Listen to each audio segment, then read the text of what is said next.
नमस्कार. गौरी पूजा सिस्टर चॅनलमध्ये आपले सर्वांचे मनापासून स्वागत. तर हॉटेलसारखी चमचमीत अशी छोले मसाला भाजी कशी करायची ते आज आपण पाहणार आहोत. खूप छान होते आणि घरच्या घरी आपण मुलांना पोटभर असा हॉटेल टाईप आपण जेवण देऊ शकतो.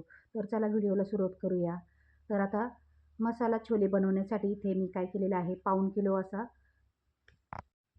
तर ढाबा स्टाईल छोले मसाला बनवण्यासाठी मी इथे रात्रभरासाठी असे पाऊण किलो असे छोले भिजवले होते. छोले म्हणजे असे पांढरे हरभरे असतात, काबुली चणे म्हणतात त्याला.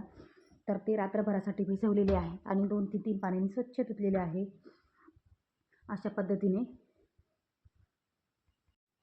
आणि त्यातील काही एखादा अर्धा खराब होताना सोंडे लागलेले होते ते काढून टाकलेले आणि कुकर गरम करायला ठेवले. त्यामध्ये निथळलेले छोले आपण काढून घेतलेले आहे, टाकलेले आहे आणि त्यामध्ये टाकायचं आहे, पाणी टाकायचं आहे, थोडीशी दालचिनी टाकायची आहे, लवंग, मिरे एवढं सारं टाकायचं आहे आणि थोडंसं मीठ टाकायचं आहे.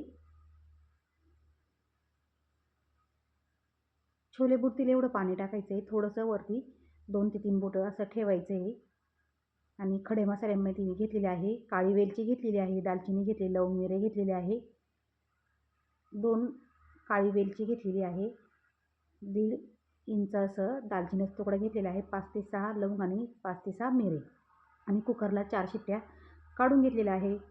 अशा पद्धतीने तर असं मस्त असं पूर्णासारखे मस्त छान असे शिजलेले आहेत आणि आता आपण त्याचं वाटण करून घेणार आहोत. आणि थोडंसं मीठ टाकल्यामुळे ना ते नुसते देखील असे छान लागतात खायला. आणि वाटण करण्यासाठी ना असं भरपूर असा कांदा घेतलेला आहे. आता ही भाजी ना मी 10 ते 12 ते 15 लोकांसाठी बनवली होती. अशी भरपूर झाली ती 12 ते 15 लोकांसाठी. तर भरपूर असा कांदा मस्त कापून घेतलेला आहे आणि तो असा लालसर रंगावर असा परतून घ्यायचा आहे आणि टोमॅटो देखील असे भरपूर परतून घेतलेले होते मी, कापून घेतले आणि परतून घेतलेले होते. अशा पद्धतीने कांदा असा लालसर होऊ द्यायचा आहे आणि तोपर्यंत आपलं वाटण भाजून होतं आहे ना, तर तोपर्यंत आपण काय केले, थोडंसं बेसन पीठ आहे ना, थोडंसं असं भाजून घेतलं होतं कमी गॅसवर आणि इकडे कांदा देखील आपला परतलेला आहे आणि त्याच कढईमध्ये आपण टाकलेले आहे टोमॅटो. बेसन पीठ देखील भाजत आहे त्या दुसरीकडे. तर आता भाजत आलेले आहे, मी काढून घ्यायचे इथे आणि टोमॅटो टाकलेले आहे इकडे परतण्यासाठी. थोडेसे मऊसूत झाले की मग काढून घ्यायचे आहे. आता टोमॅटो बऱ्यापैकी असे मऊसूत शिजत आलेले आहे ना, तर आता आपण याची ग्रेव्ही करून घेणार आहे छानपैकी. आता छोटं मिक्सरचं भांडं घ्यायचं आहे, त्यामध्ये टाकायचं आहे कांदा थंड झालेला आहे आपला आणि त्याची अशी बारीक पेस्ट करायची. त्यामध्ये टाकायचं आहे 1 इंच आल्याचा तुकडा टाकायचा आहे, थोडेसे लसूण टाकायचं आहे आणि 4 ते 5 असे काजू टाकायचे आहे. काजूमुळे ना भाजीला खूप छान अशी टेस्ट येते, एकदम हॉटेल टाईप येते. आणि 1.5 कांडी लसूण सोलून घेतलेला आहे, त्याची बारीक अशी पेस्ट करून घ्यायची आहे. आता इकडे पेस्ट झालेली आहे. कढई गरम करण्यासाठी ठेवूया. त्यामध्ये टाकायचे तेल. तेल टाकलं की त्यामध्ये टाकायचे ही पेस्ट. तेल चांगले कडकडीत तापले की त्यामध्ये टाकायचे 1 चमचा जिरे टाकायचे आहे, 2 ते 3 तमालपत्र टाकायचे आहे आणि हिंग टाकायचं आहे आणि जे आपण वाटण केलं होतं ना, काजू, लसूण आणि कांद्याची पेस्ट, ते वाटण चांगलं परतू घ्यायचं आहे. कांदा परततोय ना, वाटण परततोय तोपर्यंत आपण इथे टोमॅटोची पेस्ट करून घेऊया, वाटण करून घेऊया आणि ते वाटण देखील छान असं बारीक केलेलं आहे. कांदा चांगला परतलेला आहे ना, कांद्याची पेस्ट आणि त्यामध्ये हे वाटण टाकून द्यायचं आहे आणि चांगलं तेल सुटेपर्यंत असं परतून द्यायचं आहे. अशा पद्धतीने तेल सुटेपर्यंत परतून द्यायचं आहे. बघू शकता. अगोदर थोडंसं टाकलं होतं ना, आणखी थोडंसं 2 मिक्सरचे भांडे झाले ना, तर मी दुसरं मिक्सरचं भांडं देखील टोमॅटोची पेस्ट टाकून दिलेलं आहे आणि अशा पद्धतीने चांगलं तेल सुटेपर्यंत परतून द्यायचं आहे मसाला आणि त्यामध्ये टाकायची 1 चमचा हळद टाकायची आहे.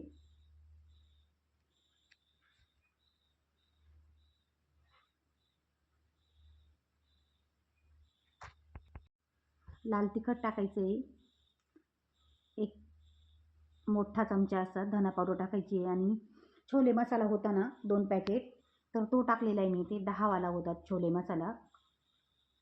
जास्त जणांची भाजी आहे ना, म्हणून मी 2 पॅकेट वापरले. जर 5 ते 6 जणांसाठी असलं एकच पॅकेट लागलं असतं तर 2ही पॅकेट मी टाकलेले आहे आणि चांगला मसाल्यासोबत आपली ग्रेव्ही परतून घेतलेली आहे. अशा पद्धतीने परतून घ्यायची आहे चांगलं तेल सुटेपर्यंत.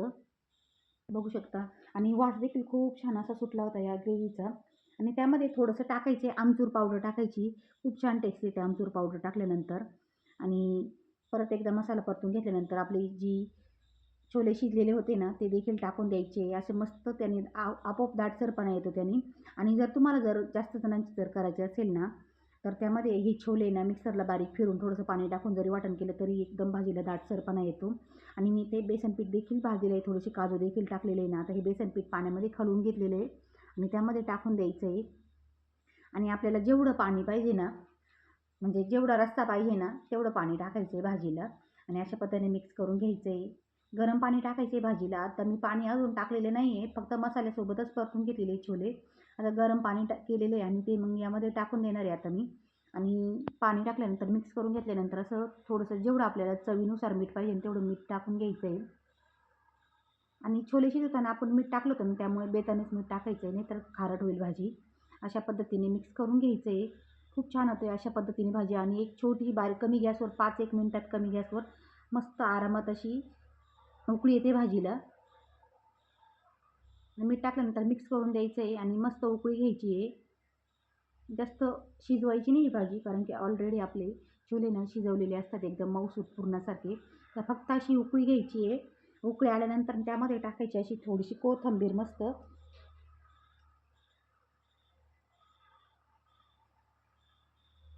इथे आपण कोथिंबीर टाकण्या अगोदर टाकणार आहोत तडका. इथे मी 2 ते 3 चमचे अशी गावरान तूप घेतलेले आहे. त्यामध्ये बारीक कापलेल्या हिरव्या मिरच्या टाकलेल्या अशा मोठ्या मोठ्या.